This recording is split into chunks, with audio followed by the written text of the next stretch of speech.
میرے بھائیوں، دوستوں، بہنوں، بچوں، بچیوں، بیٹوں، بیٹیوں اور جتنے بھی سننے والے ہیں، السلام علیکم ورحمۃ اللہ وبرکاتہ۔ محرم سے نیا ہجری سال شروع ہو چکا ہے، 1448۔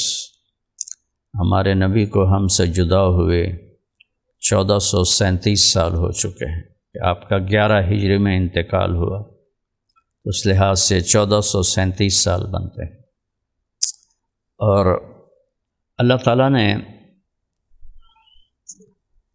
محرم کے مہینے کا نام رکھوایا محرم، قابل احترام مہینہ۔ اس مہینے میں دو بڑے واقعے ہوئے ہیں، ایک حضرت عمر رضی اللہ عنہ کی شہادت ہے اور دوسرا عظیم الشان حادثہ ہے اہل بیت کی شہادت، امام حسین علیہ السلام کی شہادت۔ یہ کون لوگ ہیں؟ پہلے میں بتاؤں یہ کون ہستیاں ہیں۔ میرے نبی نے فرمایا یہ دو نام اللہ تعالیٰ نے میرے بچوں کے لیے محفوظ رکھے ہوئے تھے، جب سے آدم کی نسل چلی ہے یہ دو نام کسی کے نہیں رکھے گئے، پہلی دفعہ میرے بچوں کے یہ نام رکھے جا رہے ہیں، حسن اور حسین۔ اور میں ایک حدیث سنانا چاہتا ہوں، اس میں کوئی اونچ نیچ نہ ہو جائے، اس لیے کتاب سے پڑھ کے سناتا ہوں۔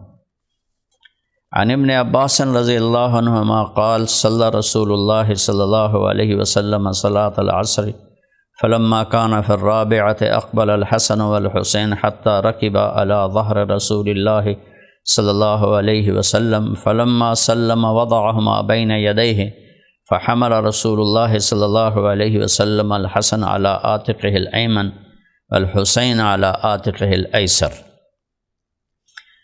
حضرت ابن عباس فرماتے ہیں کہ جناب رسول اللہ صلی اللہ علیہ وسلم نے عصر کی نماز پڑھائی، جب چوتھی رکعت میں تھے تو حسن اور حسین آئے اور کمر پہ بیٹھ گئے۔ یہاں یہ واقعہ نقل نہیں کیا جو ابن مسعود کی روایت میں ہے کہ جب وہ دونوں شہزادے آپ کی کمر پر بیٹھے تو آپ نے سجدہ لمبا کر دیا، اتنا لمبا کیا کہ سب ڈر گئے کہ آپ کا تو انتقال ہو گیا ہے۔ تو عبداللہ بن مسعود فرماتے ہیں میں بالکل پیچھے تھا تو میں نے ایسے سر اٹھا کے دیکھا تو حسن حسین علیہم السلام آپ کی کمر مبارک پر بیٹھے ہوئے تھے اور آپس میں خوشگپیاں کر رہے تھے۔ تو انہوں نے کہا میں نے ایسے ہاتھ بڑھایا کہ ان بچوں کو اتاروں، تو بغلوں سے اللہ کے نبی نے دیکھا ایک ہاتھ آگے جا رہا ہے، تو آپ نے ایسے روک دیے، تو وہ پیچھے ہٹ گئے۔ تو جب آپ نے سلام پھیرا تو ان کو اپنے سامنے بٹھایا، اور پھر اس کے بعد آپ نے امام حسن کو اپنے سیدھے کندھے پہ بٹھایا اور امام حسین علیہ السلام کو اپنے بائیں کندھے پر بٹھایا۔ یہ محبت کی انتہا ہے، بجائے گود میں لینے کے اپنے کندھوں پہ بٹھا لیا۔ آگے ایک عجیب بات ہے، آپ سب کو خوشی ہوگی انشاءاللہ۔ آپ نے فرمایا ایھا الناس الا اخبرکم بخیر الناس جدا و جدتا، الا اخبرکم بخیر الناس عما و عمتا، اللہ اکبر، الا اخبرکم بخیر الناس خالا و خالتا، الا اخبرکم بخیر الناس ابا و اما، ہم الحسن والحسین۔ اے لوگو، میں تمہیں بتاؤں سب سے بہترین دادا اور دادی کس کے ہیں؟ سب سے بہترین چاچا اور چاچی کس کے ہیں؟ سب سے بہترین خالہ اور خالو کس کے ہیں؟ سب سے بہترین اماں اور ابا کس کے ہیں؟ وہ حسن اور حسین علیہم السلام ہیں۔ سبحان اللہ، مزہ آ گیا۔ فرمایا کہ جدہما رسول اللہ صلی اللہ علیہ وسلم، دادا ان کے، آپ نے فرمایا لوگوں کا جو نسب ہے بچوں سے چلے گا، بیٹوں سے، میرا نسب میری بیٹی سے چلے گا، تو آپ دادا بھی ہیں، آپ نانا بھی ہیں۔ تو دونوں یہاں ترجمے صادق آتے ہیں کہ نانا ان کے یا دادا ان کے رسول اللہ صلی اللہ علیہ وسلم ہیں، اور ان کی دادی نانی خدیجہ بنت خویلد علیہ السلام ہیں، اور ان کی ماں فاطمہ بنت رسول اللہ صلی اللہ علیہ وسلم و علیہ السلام ہیں۔ ان کے باپ علی بن ابی طالب علیہ السلام ہیں رضی اللہ عنہ۔ ان کے چاچا جعفر بن ابی طالب رضی اللہ عنہ ہیں۔ ان کی پھوپھی ام ہانی بنت ابی طالب ہیں۔ ان کے خالو قاسم، ان کے ماموں قاسم بن رسول اللہ صلی اللہ علیہ وسلم ہیں، آپ کے پہلے بیٹے، اور ان کی خالہ زینب ہیں، رقیہ ہیں، ام کلثوم ہیں، جو اللہ کے رسول کی بیٹیاں تھیں، اور جدہما فی الجنہ، ان کا دادا بھی جنت میں، ابوہما فی الجنہ، ان کا باپ بھی جنت میں، عمتہما فی الجنہ، ان کی پھوپھیاں بھی جنت میں، ان کے چچا بھی جنت میں، ان کی پھوپھیاں بھی جنت میں، خالاتہما، ان کی خالائیں بھی جنت میں، اور من احبہما فی الجنت، سبحان اللہ، اور جو ان سب سے پیار کرے گا وہ بھی جنت میں۔ اللہ اکبر۔ آپ نے فرمایا یا علی لا یحبک الا مومن ولا یبغضک الا منافق، تجھ سے جو بغض رکھے گا وہ منافق ہوگا، تجھ سے جو پیار کرے گا وہ مومن ہوگا۔ ترمذی شریف کی روایت ہے نا، سلم لمن سالمتم وحرب لمن حاربتم، میری اس سے صلح ہے جس سے تم صلح کر لو، ان سب کو جو میں نے ابھی پڑھ کے آپ کو سنا ہے، اور میری اس سے جنگ ہے جس سے تمہاری جنگ ہو۔ تو یہ ایسی عالی شان حدیث ہے، میں نے اس لیے خود کتاب سے پڑھ کے سنائی، کوئی لفظ ادھر ادھر نہ ہو، میں زبانی بھی سنا سکتا تھا، لیکن یہ اتنی بڑی فضیلت ہے اس خاندان کی کہ قربان جاؤں۔ سبحان اللہ، اللہ نے کیا اعلیٰ مقام عطا فرمایا ہے، چاروں طرف جتنے رشتے ہیں وہ سب جنت میں ہیں۔ آپ نے حضرت علی کا ہاتھ پکڑا اور کھینچتے کھینچتے کھینچتے کھینچتے یہاں لے آئے، ایسے رکھ لیا سینے پر، فرمایا علی اترضی ان یکون منزلک مقابل منزلی فی الجنہ، تو راضی ہے جنت میں تیرا گھر میرے گھر کے سامنے ہوگا؟ حضرت علی رونے لگے، کہا جی میرا تو گھر پورا ہو گیا، میں تو راضی ہو گیا۔ آپ نے فرمایا علی میری امت تو اس سے بے وفائی کرے گی، کیا کرو گے؟ کہا جی میرا دین سلامت رہے گا۔ آپ نے کہا سلامت رہے گا؟ کہا پھر مجھے کوئی پرواہ نہیں، دنیا کیا چیز، مچھر کا پر ہے، دھوکے کا گھر ہے، مکڑی کا جالا ہے، یہ میں نے 3 الفاظ بنائے ہوئے ہیں۔ مچھر کا پر تو حدیث میں آتا ہے، باقی 2 میں نے جوڑے ہوئے ہیں۔ مچھر کا پر ہے، دھوکے کا گھر ہے، یہ بھی قرآن میں آتا ہے، دار الغرور۔ مکڑی کا جالا ہے، وہ بھی کبیت العنکبوت آتا ہے۔ تو اس کی وجہ سے کیا پریشان ہونا، اگر جنت محفوظ، دین میرا محفوظ ہے تو سب کچھ محفوظ۔ یہ وہ خاندان ہے، اور یہ وہ واحد خاندان ہے جن کا نسب حضرت آدم تک چلتا ہے۔ چونکہ آج میں اللہ کے نبی کا نسب ہر بیان میں سناتا ہوں، آج چونکہ حضرت امام حسین علیہ السلام موضوع سخن ہیں، تو میں تھوڑا سا بیک گراؤنڈ سے ان کی عظمت کو بیان کیا ہے کہ یہ کیا ہستیاں ہیں، اور یہ ایک ہی حدیث ان کی عظمت کے لیے کافی ہے۔ حدیثیں بھری پڑی ہیں، آپ گلی میں سے گزرے تو بچے کھیل رہے تھے، امام حسین علیہ السلام بھی کھیل رہے تھے، تو آپ نے ایسے ہاتھ بڑھائے، کہا پکڑو بھائی، یہ میرا پوتا ہے حسن، یوسف کا بیٹا، 4تھے سال میں چڑھا ہے، تو اس کے ساتھ میں کرتا ہوں پکڑو، وہ آگے بھاگتا ہے، وہ سمجھتا ہے میرا دادا جو ہے نا وہ مجھے پکڑ ہی نہیں سکتا، تو میں بھی وہ ایسی ایکٹنگ کرتا ہوں، پکڑو بھائی پکڑو بھائی پکڑو بھائی۔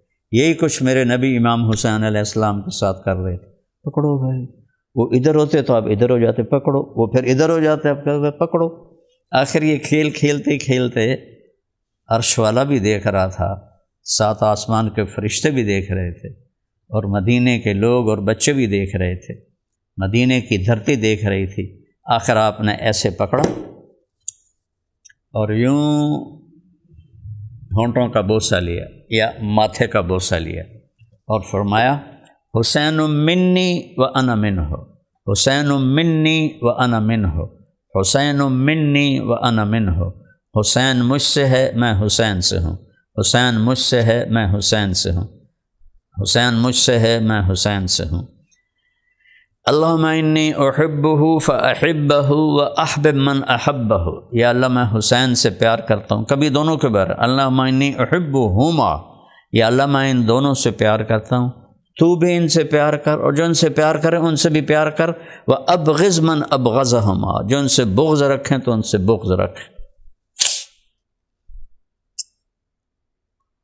یہ اللہ نے دنیا بنائی ہے لیبلوکم ایکم احسن عملا، امتحان کے لیے بنائی۔ جو لوگ اللہ کے منکر ہو جاتے ہیں نا، وہ کہتے ہیں یہاں اتنا ظلم ہو رہا ہے تو پھر اللہ کدھر ہے؟ وہ قرآن پڑھیں تو انہیں پتہ لگے گا اللہ کہتا میں نے آزمانا ہے، وہ زلزلو، اور ایسے کھڑکا کے رکھوں گا کہ تم پکار اٹھو گے یا اللہ تیری مدد کدھر ہے؟ حتی یقول الرسول والذین آمنوا معہ متی نصر اللہ، یا اللہ تیری مدد کب آئے گی؟ تو اللہ نے دنیا کو امتحان کے لیے ڈیزائن کیا ہے، یہ آئیڈیل ہوم نہیں ہے۔ یہ آئیڈیل ہوم ہوتا تو اہل بیت نہ ذبح ہوتے، یزید ذبح ہوتا، شمر ذبح ہوتا، عمر بن سعد ذبح ہوتا، وہ بدبخت ذبح ہوتے، ابن زیاد ذبح ہوتا، زرع بن شریک تمیمی ذبح ہوتا، انس بن انس نخی ذبح ہوتا، خولہ بن یزید ذبح ہوتا۔ یہ وہ بڑے نام ہیں جو کوفیوں کی طرف سے سامنے جنگ کر رہے تھے۔ تو آج میں امام حسین علیہ السلام سے شروع کرتا ہوں۔ یہ کتنا عالی خاندان ہے۔ اللہ نے مجھے تاریخ پڑھنے کا بہت مجھے ذوق بھی تھا۔ میں نے چوتھی پانچ میرے ابا کی لائبریری تھی، اس میں خالد بن ولید رضی اللہ عنہ کی سوانے پر ایک کتاب تھی، صادق حسین صدیق کی، مجھے نام بھی یاد۔ میں نے وہ پڑھنا شروع کیا، وہ ناول کی شکل میں تھی، مجھے اتنی اچھی لگی کہ تاریخ میرے اندر اتر گئی۔ میں 5ویں پرائمری سے لے کر اب 70 سال سے اوپر ہو گیا ہوں، تاریخ پڑھنا میں نے نہیں چھوڑی۔ تو اللہ نے مجھے تاریخ پڑھنے کا ساری بڑی کتابوں کا موقع دیا۔ حضرت عبد الرحمن بن ابی بکر، حضرت عبداللہ بن زبیر، حضرت امام حسین، یہی تو 3 شہزادے تھے جنہوں نے بیعت سے انکار کر دیا تھا، اور مروان نے تلوار نکالی تو کہا اچھا ہمیں رات کو سوچنے کا موقع دو، تو راتوں رات سارے نکلے اور مکہ پہنچ گئے۔ ممبر پر بیٹھنا ہو تو اللہ مجھے توفیق دے کہ میں کوئی اپنی طرف سے کمی بیشی نہ کروں۔ ایسے شیعہ ذاکروں سے بھی کہتا ہوں، علماء سے بھی، شیعہ علماء سے بھی کہتا ہوں کہ اہل بیت کی شان ایسے نہ بڑھاؤ کہ خدا تک پہنچاؤ، اور ان دوستوں سے کہتا ہوں جو اتنی نہ گھٹاؤ کہ یزید کا دفاع کرنے لگ جاؤ۔ وَكَانَ بَيْنَ ذَلِكَ قَوَامًا، اللہ کی محبوب ہستیاں ہیں، ان کی شفاعت ہمارے لیے باعث بخشش اور مغفرت ہے۔ تو یہ اتنا بڑا خاندان ہے کہ آدم علیہ السلام تک ان کی پیڑھی چلتی ہے۔ تو آپ نے فرمایا تھا خلافت میرے بعد 30 سال ہے، اس کے بعد بادشاہت ہوگی رحمت والی۔ یہ حضرت معاویہ کی رضی اللہ عنہ کی بادشاہت کی طرف اشارہ ہے۔ پھر بادشاہت ہوگی کتے کی طرح کاٹ کھانے والی، یہ یزید کی ہے، اور یزید سے آگے جتنے بنو امیہ ہیں سوائے عمر بن عبدالعزیز رحمۃ اللہ علیہ کے، اور پھر بنو عباس ہیں۔ یہ بنو عباس کو تو دیکھ، میں شیعہ حضرات سے اپیل کرتا ہوں، صرف امام حسین کو بیان کرتے ہو، جتنے امام حسن کی اولاد پہ ظلم ہوئے ہیں اور جس بے دردی سے امام حسن شہید ہوئے ہیں اس کو بھی تو بیان کیا کرو۔ میں تو اس کو اللہ کے فضل سے بیان کرتا ہوں۔ ابو جعفر منصور بدبخت جو دوسرا عباسی خلیفہ تھا، پہلا عبداللہ الصفاح 132 ہجری میں، پھر وہ 4 سال بعد مر گیا، 32 سال کی عمر میں اس کو وہ ہو گیا چیچک۔ تو اس کا بھائی تھا ابو جعفر منصور، نام اس کا عبداللہ تھا، وہ بنا۔ تو ایک وقت میں اس نے جب اہل بیت کی میٹنگ ہوئی تو سب نے حضرت حسن مثنیٰ، حضرت امام حسن کے بیٹے پوتے حسن مثنیٰ، کہ ہم ان کے ہاتھ پر بیعت کرتے ہیں، اگر ہم کامیاب ہو گئے تو یہ ہمارے امیر ہوں گے۔ اور سب سے زیادہ زور دینے والا تھا ابو جعفر منصور کہ یہ ہمارے امیر ہوں۔ جب اللہ نے اہل بیت کو حکومت نہیں دینی تھی، یہ اللہ کا تکوینی نظام ہے۔ 113 سال اثنا عشری شیعہ نے اسلامی سلطنت پر حکومت کی، ایرانی۔ تو میں یہ کہہ رہا تھا کہ ابو جعفر منصور دوسرا عباسی خلیفہ تھا، تو جب یہ خلیفہ بنا تو اس نے سب سے پہلے کہا اہل بیت کو پکڑو، اور خاص طور پر حسن مثنیٰ کو پکڑو کہ وہ میرا مد مقابل بنے گا۔ لشکر بھیجا، وہ شہید ہوئے، بہت بری طرح مدینے پہ حملہ کیا، اس میں ان کی شہادت ہوئی۔ پھر امام حسن علیہ السلام، میرے نبی نے فرمایا سب سے زیادہ امتحان نبیوں پہ آتا ہے، پھر جو جتنا نبوت کے قریب ہوتا ہے پھر ان پہ آتا ہے۔ تو سب سے زیادہ قریب یہی گھرانہ تھا۔ یہ آفت نہیں تھی، یہ مصیبت نہیں تھی، یہ امتحان عشق تھا۔ عاشق ہوں میں، عشق کماؤں میں، پتہ نہیں کتوں، یہ میری جانگلی زبان ہے، عاشق ہوں میں، عشق کماؤں میں، دل رکھیں وانگ پہاڑاں ہو، سائے سائے بدیاں ہزار الا میں، کر جانے باغ بہاراں ہو، منصور جے چک سولی دتے، جڑے واقف کل اسراراں ہو، سجدیوں سر چائیں نہ باہو، تھوڑے کافر کہن ہزاراں ہو، عاشق سوئی حقیقی جڑا قتل معشوق دے مننے، سر نو جوڑے تے مکھ نہ موڑے، پمیں 100 تلواراں کھنے کھنے برداشت کرے۔ سچا عشق حسین علی دا باہو، ایتھے گل مکاونی ہے، سچا عشق حسین علی دا باہو، سر دتے تے راز نہ بھنے۔ اللہ اکبر۔ واقعہ تو سب سنائیں گے۔ میدان جنگ سج گیا، جمعرات کو انہوں نے حملے کا ارادہ کیا، کوفیوں نے فرمایا آج کی رات مجھے سوچنے کا موقع دو۔ وہ بڑے خوش ہو گئے، چلو ٹھیک ہے۔ عصر کے قریب بیٹھے ہوئے تھے جمعرات کو خیمے کے باہر، تو اونگ آ گئی، آنکھ کھلی تو ہنسنے لگے۔ تو بہن زینب نے فرمایا یہ کوئی ہنسنے کا وقت ہے، موت سر پہ کھڑی۔ کہ بہن ابھی اللہ کے نبی خواب میں آئے ہیں، فرمایا بیٹا میں لینے کے لیے آ چکا ہوں، جن کو لینے، واہ، سردار دو جہاں پہلے ہی آ کے کھڑے ہو گئے ہیں، وہ کیا ہستی ہوگی۔ پھر آپ نے رات کو سب کو جمع کیا، چراغ بجھا دیا کہ دیکھو میرے عزیزو، انہیں صرف میری طلب ہے، مجھے قتل کرنا چاہتے ہیں، تم سے انہیں کوئی غرض نہیں، جو جانا چاہتا ہے چلا جائے۔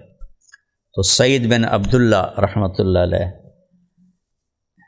دیکھو یہ اللہ کی رحمت ہے، میں کوئی مطالعہ نہیں کیا، بس یہ حدیث میں نے خود جان بوجھ کے پڑھ کے سنائی تاکہ کوئی اس میں کمی بیشی نہ ہو۔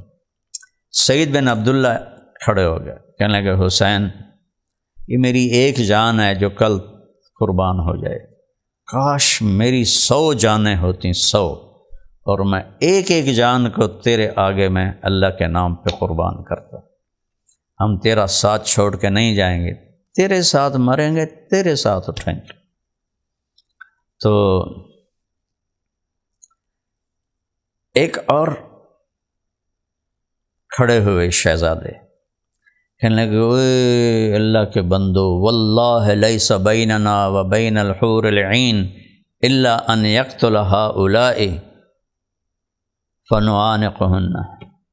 وہ فرمانے لگے لوگوں خوش ہو جاؤ، اللہ کی قسم ہمارے اور جنت کے درمیان بس اتنا فاصلہ ہے کہ یہ کوفی ہمیں آ کے قتل کریں اور جنت کی حوریں ہم سے معانقہ کریں۔ آج تو ہماری خوشی کا دن ہے، سوچ ہی تو بدلتی ہے نا، ارادے بھی اور قوت بھی۔ یہ 72 آدمی جانتے ہیں کہ ہم نے زندہ کوئی نہیں بچنا، آگے 4000 کا لشکر ہے، ان میں سے کوئی بھی نہیں بچے گا۔ تو صبح جب جنگ شروع ہوئی تو اللہ تعالیٰ نے دیکھو نصیب جس کا بنا۔ حر بن یزید رحمۃ اللہ علیہ تو ابن زیاد کے جرنیل بن کے آئے تھے امام حسین کا راستہ روکنے۔ تو جب انہوں نے دیکھا کہ یہ تو واقعی جنگ کرنے لگے ہیں، تو اس نے عمر بن سعد سے پوچھا، کہاں سعد بن ابی وقاص رضی اللہ عنہ، اشرم و بشرہ، کہاں وہ عمر؟ نبیوں کی اولادیں گمراہ ہو گئیں تو وہ تو صحابی ہیں۔ کہنے لگے واقعی تم حسین سے لڑنے والے ہو؟ کہا ہاں۔ اچھا میں اپنے گھوڑے کو پانی پلا لوں؟ ان کو خواب و خیال میں نہیں تھا، ان کا پلا لو۔ انہیں ایڑ لگائی اور جا کر امام حسین علیہ السلام کے قدموں میں گر گئے کہ میں معافی چاہتا ہوں، میں نے آپ کو روکا، آج آپ کی موت کا سبب میں بن رہا ہوں، تو آپ مجھے معاف کر دیں، میں اپنی جان آپ سے پہلے قربان کروں گا۔ تو مسلم بن اوسج سب سے پہلے جو شہید ہوئے ان کا نام ہے مسلم بن اوسج۔ یہ اکیلے نکلے، آؤ بھائی میرے مقابلے۔ ان کے مقابلے میں کوئی 5 یا 6 آئے، انہوں نے سارے قتل کر دی۔ تو وہ شمر کہنے لگا یہ مرنے کے لیے آئے ہیں، ایک ایک لڑو تو یہ سب کو مار دیں گے، اکٹھے حملہ کرو۔ تو پہلے شہید ہیں مسلم بن اوسج رضی اللہ عنہ۔ اس کے بعد پھر جنہوں نے اپنا لوہا منوایا ان میں ہیں حر بن یزید رحمۃ اللہ علیہ، اور زہیر بن القین رحمۃ اللہ علیہ، اور حبیب بن مظاہر رحمۃ اللہ علیہ، اور عباس صاحب علم رحمۃ اللہ علیہ۔ ویسے تو ہر ایک نے اپنی جان کا نذرانہ پیش کیا، لیکن انہوں نے دکھا دیا کہ کیسے جان دی جاتی ہے۔ جب حضرت حبیب بن زہیر بن قین گرے نا زخموں سے، تو انہوں نے حضرت حسین کو تھاپڑا مارا، اقبل ہدیت ہادیم مہدیہ الیوم تلقی جدک النبیہ۔ مزہ نہیں آ گیا؟ آگے بڑھ حسین، تو ہادی بھی ہے مہدی بھی ہے، ہدایت دینے والا بھی ہے، ہدایت یافتہ بھی ہے، وہ تیرے نانا تیرے استقبال کے لیے کھڑے ہوئے ہیں، آگے بڑھ۔ اللہ اللہ۔ اس انسانی تاریخ میں ایسا واقعہ کیفیت کے لحاظ سے نہیں واقع، کمیت عدد تعداد کے لحاظ سے تو بہت جنگیں ہوئی ہیں، لیکن کسی جنگ میں اہل بیت کے 17 جوان ہوں اور اس میں حسین جیسی شخصیت ہو، یہ آدم سے لے کر آج اور آج سے قیامت تک بس ایک ہی دفعہ ہے۔ اور دیکھو پہلی چھری چلی حضرت اسماعیل پر، اللہ نے بچا لیا، نہیں چلنے دی۔ دوسری چھری چلنے کے لیے عبد المطلب نے چھری اٹھائی اپنے بیٹے عبداللہ پر جو ہمارے نبی کے والد تھے، تو وہ سب قریش نے مل کے 100 اونٹ قربانی میں دے کر ان کی جان کو بچا لیا۔ چھری نے چلنا تو تھا کہ باغ کو پانی چاہیے، تو وہ حسین اور اہل بیت اور ان کے 72 ساتھی، ان پر اللہ نے چھری کو چلنے کا حکم دے دیا۔ ورنہ میں سوچتا ہوں اللہ تعالیٰ اگر بدر والے فرشتے اتار دیتا تو اکیلے حسین ہی کافی ہو جاتا۔ اللہ نے مدد کے لیے فرشتے نہیں اتارے، اللہ نے ان کے خون کو میرے نبی کے باغ کا پانی بنایا، ان کی لاشوں پہ گھوڑے دوڑائے، انہوں نے ان کی بوٹیوں کو میرے نبی کے باغ کی کھاد بنائے۔ ایک ایک کر کے سب کٹتے گئے حتیٰ کہ اہل بیت رہ گئے۔ تو پھر آپ کے بیٹے امام حسین کے بیٹے علی الاصغر علیہ السلام نے کہا بابا میں آپ کو مرتا نہیں دیکھ سکتا، آپ مجھے اجازت دیں، میں پہلے جاتا ہوں۔ تو آپ نے کہا جاؤ بیٹا۔ تو وہ گئے، اور نوجوان تھے، زیادہ عمر بھی نہیں تھی، ان کو چاروں طرف سے گھیر کے کوفیوں نے شہید کر دیا۔ تو اس کے بعد آپ کے بیٹے علی الاصغر گئے، انہوں نے بھی اجازت مانگی، ان کو بھی اجازت دے دی، وہ بھی شہید ہو گئے۔ پھر اس کے بعد امام حسن کے بیٹے قاسم ان اہل بیت میں سب سے حسین تھے۔ ان کا چاچا مجھے اجازت دے میں جاتا۔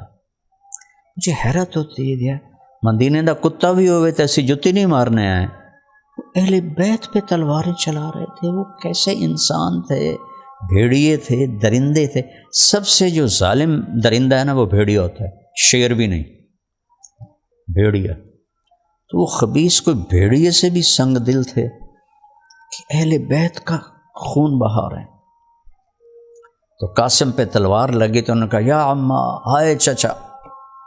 تو امام حسین علیہ السلام زخمی شیر کی طرف بھاگے اور کوفیوں کو دائیں بائیں اپنی تلوار سے ہٹاتے جب حضرت قاسم کے سرانے پہنچے تو ان کی ایڑیاں ایسے رگڑ کھا رہی تھیں اور آخری سانس تھے۔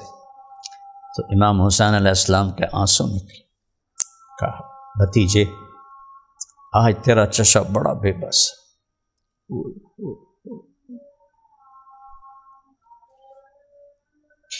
آج تیرا چچا بڑا بے بس ہے۔ یہ کیا جواب دیں گے اللہ کے رسول کو جب پیش ہوں گے؟ تو ان کی میت کو اٹھایا کندھے پر، پیچھے لا کے علی اکبر علی اصغر کے ساتھ لٹا دیا۔ پھر حضرت امام حسن کے دوسرے بیٹے عبداللہ، انہوں نے اجازت مانگی، وہ بھی شہید ہو گئے۔ آپ ان کی لاش کو ڈھانپ کے لائے۔ پھر امام حسن کے تیسرے بیٹے ابو بکر رحمہ اللہ علیہ السلام، انہوں نے اجازت مانگی، وہ بھی جا کے شہید ہو گئے۔ پھر آپ کے بھائیوں کی باری آ گئی، عبداللہ بن علی، محمد بن علی، عثمان بن علی اور عباس بن علی اور حسین بن علی، 5 بچے مولا علی کے شہید ہوئے، جن میں سے امام حسین حضرت فاطمہ کے لال تھے، باقی آپ مولا علی کے اولاد تھے، سب اہل بیت تھے۔ حضرت عباس پانی لینے کے لیے نکلے، جب لڑتے بھڑتے خبیثوں نے پانی بند کیا ہوتا، مشکیزہ لے کر واپس لوٹے تو انہوں نے جس میں لٹکایا تھا انہوں نے وہ ہاتھ کاٹ دیا، انہوں نے ادھر میں لیا، انہوں نے وہ بھی کاٹ دیا، انہوں نے اس کو ایسے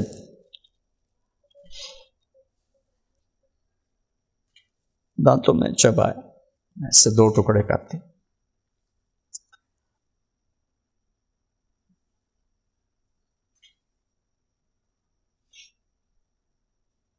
پھر حضرت مسلم بن عقیل کے بیٹے عبد الرحمن اور عبداللہ وہ شہید ہوئے۔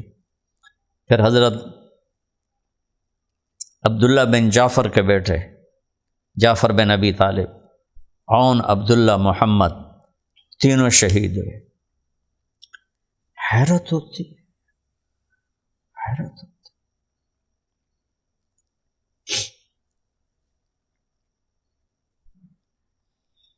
میں سب سے کہتا ہوں، پوری امت سے کہتا ہوں، اسوہ حسین نہیں اپناؤ گے تو نجات نہیں ہے۔ صرف محرم کے 10 دن کے لیے تو حسین ہمارے لیے نمونہ نہیں ہے، پوری زندگی کا نمونہ ہے۔ ان کی زندگی آپ نے نماز نہیں چھوڑی۔ آج نہ شیعہ نماز پڑھتے ہیں نہ سنی نماز پڑھتے، 12 دن ربیع الاول کے ڈول ڈھمکے کر کے چلو جی بخشش ہو گئی، اور شیعہ رو دھو کے چلو جی بخشش ہو گئی۔ او میرے بھائی، او حسین نے کربلا میں نماز نہیں چھوڑی۔ جمعہ کا دن تھا نا، سورج ڈھلا تو ابھی زہیر جو شہید ہو گئے میں نے پہلے بتایا، وہ ابھی زندہ تھے، ان کو بلایا، وہ آئے، کہا شمر سے کہو تھوڑی دیر جنگ روک دے، ہمیں نماز پڑھنے تھے۔ تو وہ آگے بڑھے اور شمر سے کہا جنگ روک دو، ہمیں نماز پڑھنے۔ اس نے کہا پڑھو یا نہ پڑھو ہماری تلوار چلے گی۔ تو ایک کوفی سردار، اس کا نام ہے حسین، سواد کے ساتھ، حسین بن نمیر، کہنے لگا توڑی تو نماز ویسے ہی قبول نہیں، اہل بیت کی قبول نہیں ہوتی اور تمہاری ہوتی ہے۔ تو انہوں نے آ کر کہا جی نماز کی چھٹی نہیں دے رہے۔ تو آپ نے فرمایا آدھے نماز پڑھو آدھے جنگ کرو۔ جب وہ فارغ ہو گئے ان سے کہا تم جنگ کرو، ان سے کہا تم نماز پڑھو۔ تو کیسے کوئی گنجائش سنی، شیعہ، بریلوی، دیوبندی، اہل حدیث کیسے کوئی گنجائش لیتا ہے کہ نماز چھوڑی جا سکتی ہے؟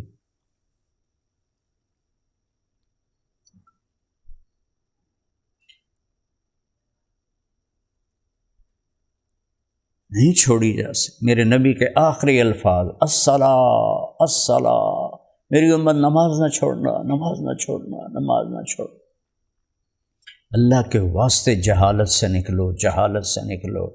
وہ نماز کے بغیر کام نہیں بنتا، اللہ کی قسم کھا کے کہہ رہا ہوں۔ ورنہ امام حسین کو تو جنت کی بشارت مل چکی ہے جب وہ ماں کا دودھ پیتے تھے کہ حسن حسین جنت کے نوجوانوں کے سردار ہیں۔ یہ کربلا کی وجہ سے مقام نہیں ملا جنت کی سرداری، تو ماں کا دودھ پیتے مل گئی تھی جنت کی سرداری۔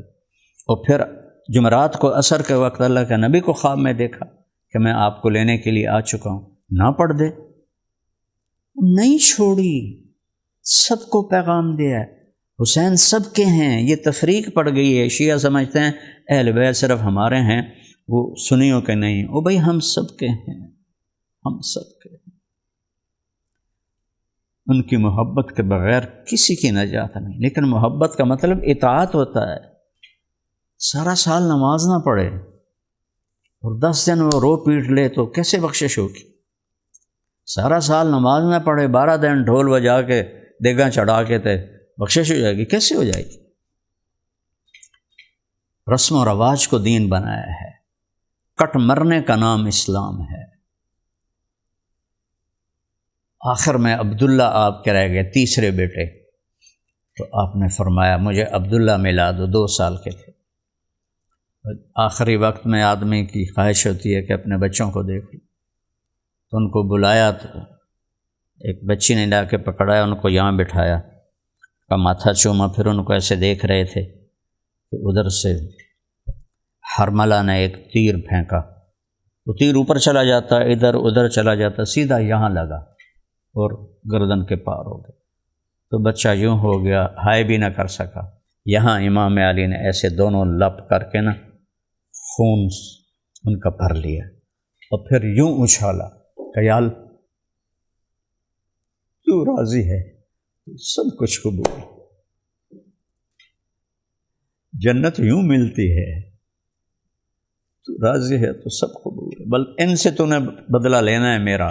اللہ نے بدلہ لے کے دکھایا، کوئی ایک خبیث بھی اپنی موت نہیں مرا، سب قتل ہوئے، سارے کے سارے قتل ہوئے۔ پھر شمر نے کہا اٹھو اور اس کو قتل کرو، تو اب بیٹھے تھے، کھڑے ہو گئے، کھڑے ہو بھی نہیں پا رہے تھے، زخموں نے چور، 56 سال عمر تھی لیکن کوئی بدن کا حصہ خالی نہیں تھا۔ تو جو بھی نزدیک جائے اس کا ہاتھ کانپے واپس ہو جائے، پھر دوسرا جائے تو اس کا ہاتھ کانپے وہ واپس ہو جائے۔ تو شمر نے ان کو گالیاں نکالی گندی، تو زرع بن شریک تمیمی اس بدبخت کے حصے میں آئی یہ بدبختی، اس نے آپ کے سیدھے کندھے پر تلوار کا زوردار وار کیا، وہ اتنے طاقت سے کیا کہ آپ ایسے گرے پیچھے اس طرح۔ تو شمر کہنے لگا سر کاٹو، پھر جو آگے جائے تو وہ کانپنے لگ جائے۔ تو پھر سنان بن انس نخی، یہ کئی شیعہ حضرات کو دھوکہ لگتا ہے، وہ حضرت انس بن مالک کا بیٹا بتاتے ہیں، نہیں، سنان بن انس نخعی، وہ قبیلہ نخا کا تھا۔ ایک طرف مالک اشتر ہیں، نخی ہیں، نخا قبیلے کے، اور مولا علی کی جان نثاروں میں سب سے پہلے نمبر پر، اور ایک طرف یہ سنان بن انس نخعی ہے، اس نے آپ کو ذبح کیا اور خولہ بن یزید کو سر پکڑا دیا۔ اور عمر بن سعد نے کہا سب کے سر کاٹ کے نیزوں پہ لٹکا دو، سب کے سر کاٹ کے نیزوں پہ لٹکا دیے۔ اور پھر کوفیوں نے خیمے لوٹ لیے، سامان لوٹ لیا، نبی کی بنات،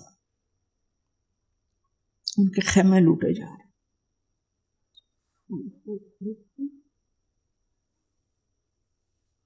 چھوٹے سے عبداللہ کا سر بھی نیزے پہ ہے، عاشق کا جنازہ ہے ذرا دھوم سے نکلے، محبوب کی گلیوں سے ذرا گھوم کے نکلے۔ حسین سے بڑا عاشق کون ہوگا؟ سر نیزوں پہ چڑھ گئے۔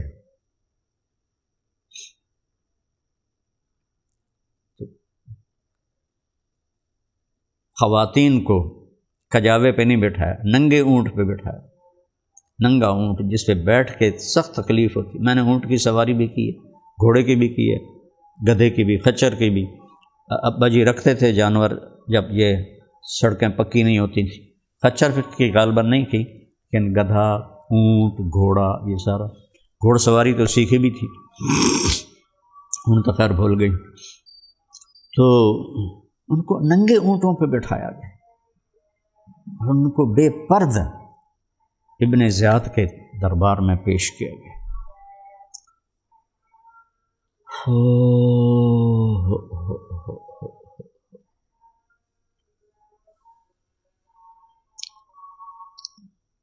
تو اس نے ایسے چھڑی اٹھائی اور حضرت امام حسین علیہ السلام کے منہ پہ ماری ایسے یہاں۔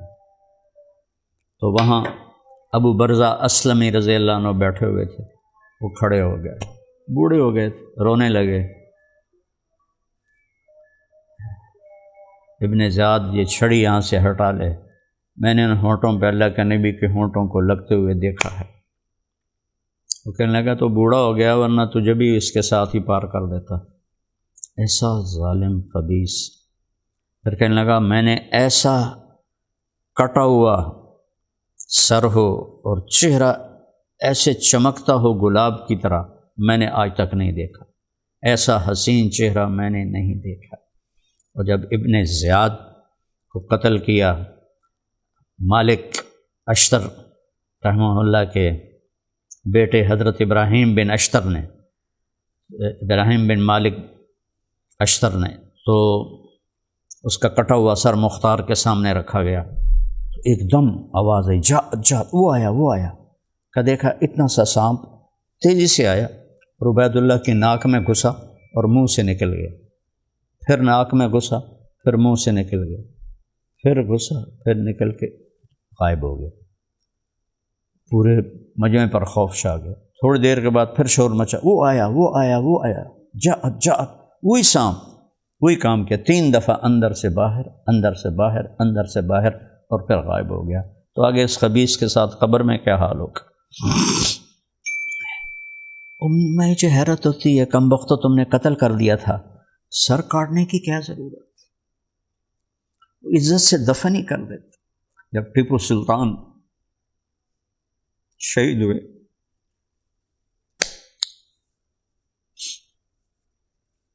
سترہ میں، تو انگریزوں نے ان کو توپوں کی سلامی دی اور ان کے جنازے کو عزت کے ساتھ اٹھایا اور ان کی قبر پر بھی ان کو گارڈ آف آنر پیش کیا۔ یہ تو کافروں کا حال تھا۔ ٹیپو سلطان کی دلیری اور بہادری کی انہوں نے ایسی قدر کی، حالانکہ وہ آخری چٹان تھے انگریزوں کے سامنے۔ جب وہ گرے تو ان کا آج ہندوستان ہمارا ہے، یہ انہوں نے نعرہ لگایا تھا۔ تو ان خبیثوں نے سر کاٹے، جسموں کو دفن نہیں ہونے دیا۔ حیرت کی بات، اور سر کاٹ کے نیزوں پہ چڑھا دی اور کوفے تک لے کر گئے ان سروں کو۔ تو جب حضرت زینب علیہ السلام نے پیچھے مڑ کے دیکھا تو سب شہزادوں کے دھڑ تھے اور سر نیزوں پر تھے، تو انہوں نے ایک مرثیہ کہا، واہ محمدا واہ محمدا صلی علیک الالہ وملک السماء ھذا حسین بالعراء مزمل بالدماء مقطع الاعداء واہ محمدا واہ محمدا بناتک الصبایا وذریتک مقتلہ تصفی علیہ الریاح۔ اے محمد مصطفیٰ، اے محمد مصطفیٰ، آپ پر آسمان کا رب درود بھیجے اور آسمان کے فرشتے آپ پر درود بھیجیں۔ اے ہمارے نبی، اپنے حسین کو تو دیکھو۔ میں اس کا ترجمہ اپنے ذوق سے کرتا ہوں کہ آج حسین کی بارات ہے، اس نے اپنے لہو کے تاروں سے سرخ جوڑا پہنا ہو، اپنی بوٹیوں سے گلاب کا ہار اپنے گلے میں لٹکایا ہوا ہے، آج اس کی بارات جا رہی ہے، آج آپ کی بیٹیاں قید ہیں، آپ کی اولاد قتل ہے، اور ان کو کفن نہیں دینے دیا کوفیوں نے، تو ہوا کو جوش آیا، وہ اٹھی اور اس نے خاک کو اڑا کر ان کے جسموں کو چھپا کر انہیں کفن پہنا دی۔ پھر ان خبیثوں نے دمشق، کتنا لمبا سفر ہے، وہاں یہ سر گئے، سر امام حسین علیہ السلام کا سر اور بیٹیاں، وہاں آپ نے کہا یزید تیری بیٹیاں تو پردے میں ہوں، تیری بیویاں نوکرانیاں تو پردے میں ہوں، اور نبی کی بیٹیاں بے پردہ ہوں، تم کیا جواب دو گے؟ ایک شامی کھڑا تھا، حضرت ام کلثوم کو دیکھ کر کہنے لگا امیر المومنین یہ لڑکی مجھے دے دو باندھی۔ اس حد تک ان خبیثوں نے اس کمبخت کے ذمے تھا اس کا سر اڑا دیتے۔ کیسے لوگ یزید کا دفاع کر، وہ اتنا بڑا بادشاہ تھا، اس کے لیے عمر بن سعد، شمر ابن زیاد کو قتل کروانا کون سا مسئلہ تھا؟ 3-4 ہزار کے سر اڑانا کون سا بڑا مسئلہ تھا؟ اس بدبخت نے کچھ بھی نہیں کہا، تو یہ اس کی رضامندی ہے۔ اگلے فیصلے تو اللہ نے کرنے ہیں، ہم نے تو جو پڑھا ہے اس کے مطابق، جو سمجھا ہے اس کے مطابق ہی بات کرنی۔ جب اس نے یہ کہا کہ یہ لڑکی مجھے دے دیں، تو زینب نے ان کو ایسے اپنے بازوں میں لے لیا کہ تکفر بمحمد صلی اللہ علیہ وسلم ان فعلت کما قلت، تو نبی کی ملت اور دین سے خارج ہو جائے گا اگر تو نے اس بکواس کو دہرایا۔ تو نبی کی بیٹیوں کو کہتا ہے باندھی بنانا، تو اس وہ خبیث کہاں مر گیا تھا جس کے دربار میں وہ اکیلا، چلو او دتا سر لا دیندا، اس ہکدتا سر لا دیندا، چلو وہ جی اس کی مصلحتیں تھیں، بادشاہوں کو مصلحتیں ہوتی ہیں، وہ تو بادشاہ تھا، امیر المومنین نہیں تھا، بادشاہ تھا۔ 90 لاکھ مربع میل پہ اس کی حکومت تھی، 3000 کو مروانا کون سا بڑا مسئلہ تھا؟ اس کے داغ تو دھل جاتا اس کا، وہ بالکل بے گناہ نہیں ہے اس معاملے۔ تو میرے بھائیوں، یہ واقعہ تو ہر دفعہ ہوتا ہے، لیکن میں اصل کی طرف متوجہ کرتا ہوں، اللہ کے واسطے محمدی بنو، حسینی بنو،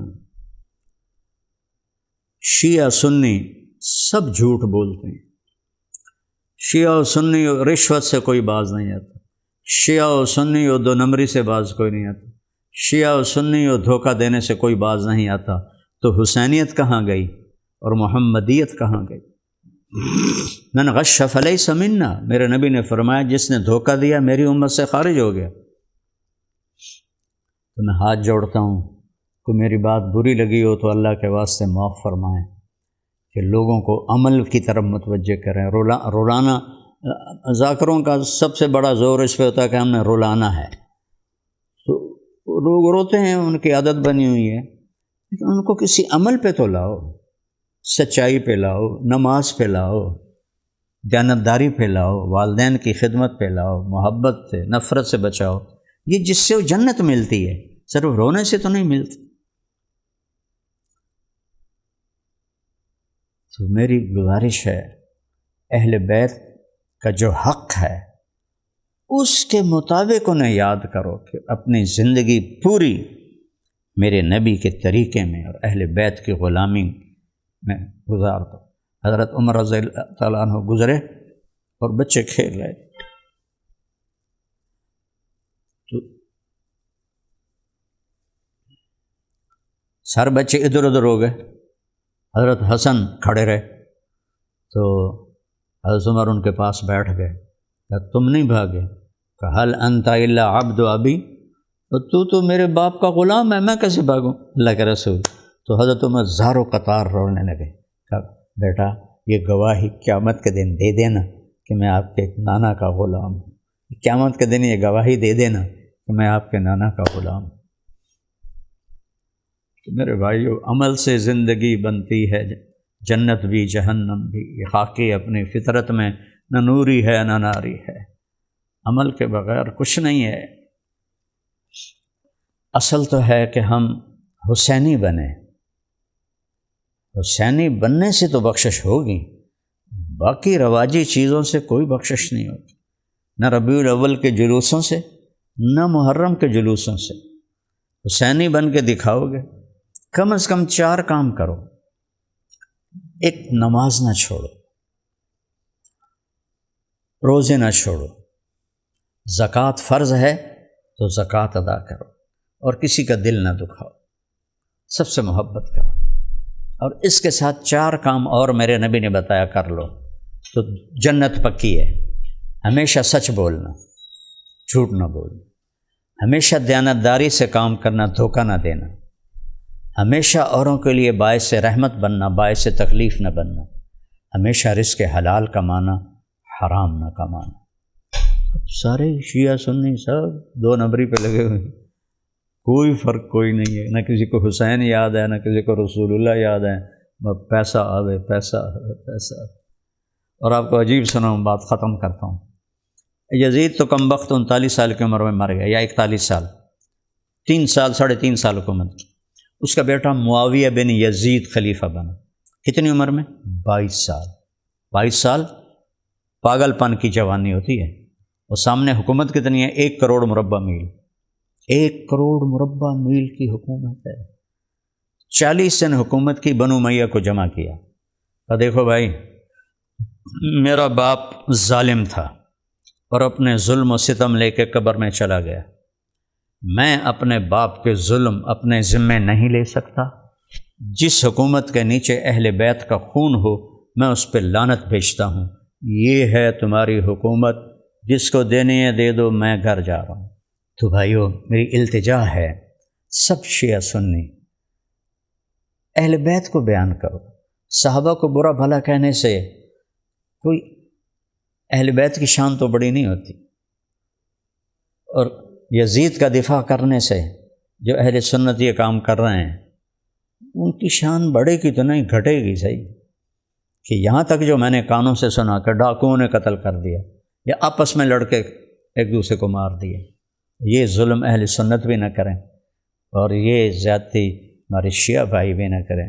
مناقب اہل بیت بیان کریں، اور اس میں 10 دن کے بجائے 10 سال بھی لگے رہیں تو ختم نہیں ہوتے۔ اللہ مجھے آپ کو عمل کی توفیق بخشے۔